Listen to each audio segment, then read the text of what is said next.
program as 20 strangers with the same anxieties, and we ended up as a group of close friends without animosities, without favoritism, and without competitiveness. Right, Kelly? Look who's at the microphone now. One by one, we fought our way through the assignments, the late night studying, the countless numbers of papers. I think my printer's still smoking. I'm standing up here today for two reasons. One reason is to honor my classmates for accomplishing this amazing goal, which they've worked so very hard for. And the other is to honor all of you. We wouldn't be sitting up here if it wasn't for the network of support that you've offered us throughout the journey. You've rearranged your schedules, taken days off work, and even pulled extra shifts to help propel us forward.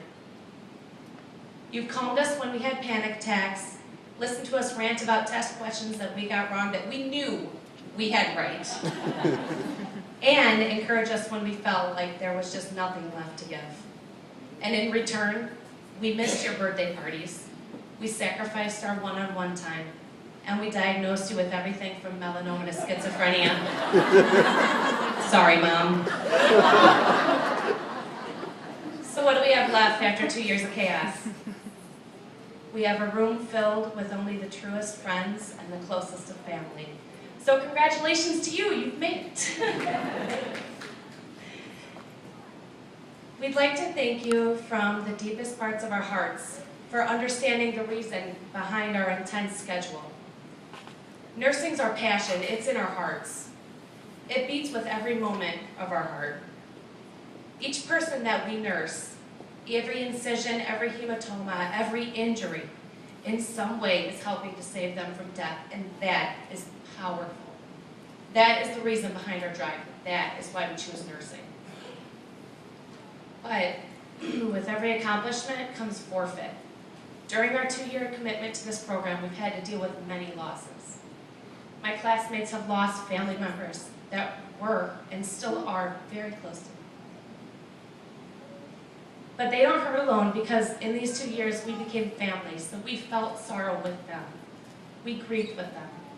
So for our friends and family that couldn't be here tonight, I'd like to say, we know you're watching, we know you're proud of us, we love you and we miss you. To our teachers, we'd like to say thank you, although those 2 words can't begin to shed light on how you've touched our lives. You've taken 20 individuals and morphed them into nurses that hunger for excellence. You've given to us more than we could ever repay, and continue to do so with happiness in your hearts, so for that, you'll always be appreciated. Now, my classmates know I'm religious, and not just before a big test, so I cannot stand up here without saying thank you to my God for bringing me to this point in my life. I know that I began this speech thanking everyone that's here tonight, but I believe that a separate recognition needs to be given to our children. They didn't have a choice when it came to our hectic schedule. Some of them were able to understand why Mom or Dad couldn't play with them, or why we would spend hour after hour after hour, after hour after hour staring at the computer. Some were too young to even understand why. They just knew we couldn't be there. They took our career choice in stride and counted down the days until we graduated.